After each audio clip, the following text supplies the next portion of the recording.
Hello, Gio. Hello, hello. Hey, Philip, great to be here. Another day on another episode of the podcast. Great to be here. Likewise, likewise. We have today's topic: five most common mistakes in business scaling. So, without further ado, let's dig deeper, jump into the topic. We can start. Please, Gio, you go first. Yeah, so I believe the first point is that not having an actual business plan, even though some people might be surprised, like really, really, Gio, like somebody would not have a plan. Well, it depends, right? Because some people actually like to go through an ad hoc approach when it comes to scaling. Because remember, a lot of people have the mentality of when you start the business, that's the only time you really create the business plan. And then it's sort of like forgotten. It's like, okay, I already started, things are going, I got the first few clients, or I have a quite a bit of stable, consistent clients for the first year or two. And you're feeling comfortable. And then you sort of forget about the business plan. You're sort of just riding that wave of success. And then you sort of start to focus on ad hoc solutions, like basically resolving things on the go and trying to scale on the go. And really, that's not the proper approach when it comes to scaling. Planning is essential. It's essential to scaling in business because it allows you to measure, because you have a plan, you have objectives you want to reach within a certain period of time, and you're able to measure that progress. But you need a plan in order to start that. So I think planning and actually having a business plan focused on growth for the period of time you're in now is essential and very, very important. Yeah, it's and what is important that you said that a very good point. It's a living tissue. Business planning is generally speaking the outline, and then you have a persistence, continuity, and delivery continuous, and you are tweaking the plan and delivery according to the situations which you encounter on the go. It's cool. Okay, most businesses think about the business plan. Ah, cool. It's a tangible one. We have a document and that's it. No, you need to actually deliver those things, and this is only the accountability partner in written, which can help you guide you. Aha, what is our short-term, long-term plan? What we need to actually do as we go. Yeah, exactly. The second one I would emphasize is 12 goal shotgun approach, especially when we are speaking about the internationalization and business scaling.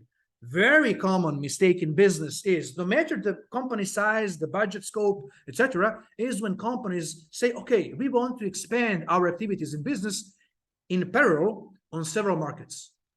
Cool. Do you have the resources? Not necessarily financially, meaning the staff, the people, the companies, the partners, and also the budget.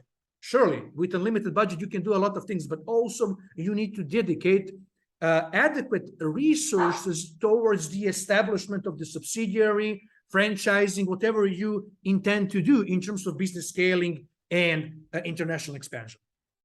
I agree. If you go with that 12 gauge shotgun approach, you're definitely going to spread yourself thin, right? Because it's going to be almost impossible for you to maintain being effective and efficient while at the same time trying to expand and reach all these different markets. So that's why it's dominate one channel at a time, dominate one area or one market at a time. So then you could gradually scale, you dominate within that specific segment or market, and you're able to then, right, maximize your resources effectively within that one market. You have a better focus. You're able to plan better, like what we spoke about in the first point. All of that is related, because if you're going too thin, then your plan is just going to be everywhere. And you're not going to be able to create an effective plan when you're trying to reach too many areas at the same time. So yeah, definitely agree. You can't go with the shotgun approach. It has to be more like a sniper, very precise, specific. Yeah, definitely good on that one. Yeah. Also, the next point definitely would be what is happening in quite a bunch of situations with businesses expecting immediate results. majority say, yeah, we are persistent. We have time. We want We're to. patient. We're patient. Yeah. We are patient. We are patient. No, they're not. One thing is verbal expression, and other thing is the actual state. Surely, everything in business requires a devotion and time. And what is strange, for example, some companies which have an experience in the market for 15 or 20 years, now they're opening a new subsidiary, going international, and they expect something to happen so fast. One is the expectation and the ideal state. The other things, the actual situation and what is truly happening, what is realistic, what is not. The point is, when you're entering some other market, it's like opening entire new business, because nobody knows you. No matter you have a good connections, the networks and everything, it is helpful, but it requires time, consistency, and persistence to establish a fresh new foundation on the local new market. Yep, this is a big one, Philip, because it's sort of something I think that a lot of executives, CEOs, and business owners kind of battle with.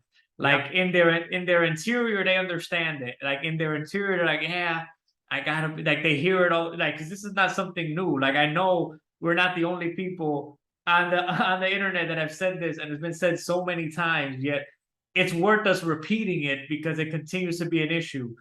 Because even though you may know it, you don't really internalize it enough. And then you start to get desperate. And then when you go into certain conversations with people to help you maybe scale, or when you're talking to your employees, or when you're talking to your leadership, or you're talking to an external resource that's helping you, you get desperate and you start to say, oh, you're not doing it quick enough, or, well, first of all, you should be sticking to your initial plan, and the most important thing is the consistency and the determination to understand that if you actually did the business plan correctly and you've got certain objectives for the next 12 months, just measure it. Just under that, that's why a part of planning is important, to have those quarterly goals in addition to your annual goals, because it helps you measure how you're doing along the way. And that way you don't get desperate. That way you can understand, okay, are we on the way to where we want to be or not? And if we're not, how can we then make some adjustments along the way? But yeah, I think we have to really start to internalize that nothing worthwhile is going to come quickly, especially when it comes to business relationships or strong relationships that can last various years, and that could really have an impact on both people involved. That usually takes some time for you to build it up. So I definitely think we have to have a lot more patience, especially in this fast-paced, the way everything is going digital, and we're able to get things at our fingertips so quickly. I believe it's psychologically, it kind of has affected us indirectly, even though we don't notice. Like we're able to order food and then get it within 10 or 15 minutes, depending on where you're at, without even having to get up, from your chair, which is good. But at the same time, I think mentally it starts to shift our expectations unrealistically in some areas. And then we want to do that, have that type of 10 to 15 minute DoorDash approach to to business, and it doesn't work that way, especially if you want real long-term results. Exactly. One thing though, I presume you already heard, my crazy Masha, the dog, the pet, is trying to assist us. So let's give it. Oh, hello. Oh, awesome. Okay, so she'll be helping us for sure. Also, the next one, what we have as a topic is, you mentioned it, and it is the right one. The power of delegation. So I'll be leaving that to you. Oh yeah, no, the power of delegation. This one is big because I think a lot of entrepreneurs who have gone through this phase will tell you, and we've seen this, is that as you grow, you're gonna start to have to adjust, and you'll have to start to pursue bigger goals and bigger objectives, which means that you're gonna have to start to delegate.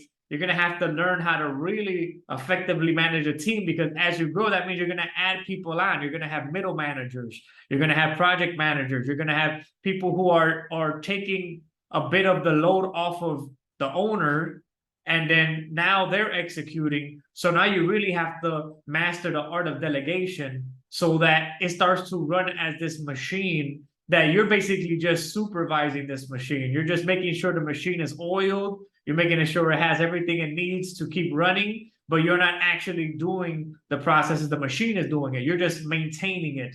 And I think that's where delegation comes in, and it's a crucial part of success, because you can't do it by yourself. That's just the reality. To reach certain levels of success, you have to have, there's a team aspect, and even further than that, it's finding the right people with the right attitudes and the right skills that you can delegate to help you take the business to the next level. So delegation, to me, is probably, for me, one of the most crucial aspects of business, especially when we're talking about scaling, where sometimes the owner gets stuck and doesn't want to let go of certain things that they've held on to for so long since the beginning. Like, oh, instead I want to make sure that this can't get messed up. Well, guess what? Don't worry. You have to delegate. If it gets messed up, you'll fix it, and then you'll get better. The team will get better, but you can't hold on to it, because then you're just gonna stagnate your growth. Yeah, I agree. And practically the fifth one and the last one for today is the kind of problem, and you practically mentioned it and opened that door about the CEOs who are builders, but they're not ideal as the resource for scaling the business, scaling the company, and being in operations. They're good at the building. They have a good and cool bulldozer mentality, setting everything up, the foundation and everything, but they need to find their equals and their equivalents who can fully help and support their endeavor and continue their work. So this way they are predetermining the success for the business, because in the end of line, you need to do what you're the best in and pay for the rest and engage with those resources who are the best suited for a specific role. And one thing is a fact, she definitely confirms what I'm saying. So exactly. No, and I think that's an important aspect of it. Like, I think I mentioned a little bit in the part of delegation, like you said, Philip, but yeah, specifically those executive CEOs, understanding their roles as it evolves, right? When you go from, especially when you go from like the business owner to CEO, that's a crucial aspect of it. And you need to be able to understand that you have to find the right person to continue running the operations, so that you can maybe take that step back eventually. It's not right. It's all about the timing and understanding when you should do that. That's a different topic. But you have to be specifically ready for that moment and find the exact person that fits the mold of what you're trying to do within the company, that fits the culture as well. So yeah, I think we've made some pretty interesting points there. I mean, let me go through them really quick again before we finish it off. It was not having a business plan, going with the 12-gun shotgun approach. We got expecting immediate results, the power of delegation, and then we finished it with the importance of a CEO being a business builder and understanding how to find the right people to take on the equivalence role. Yeah. Awesome. I think we helped today with these topics, and yeah, see you soon in the next one. Take care, Philip. It was a great Likewise. Take care and see you. Bye. Bye.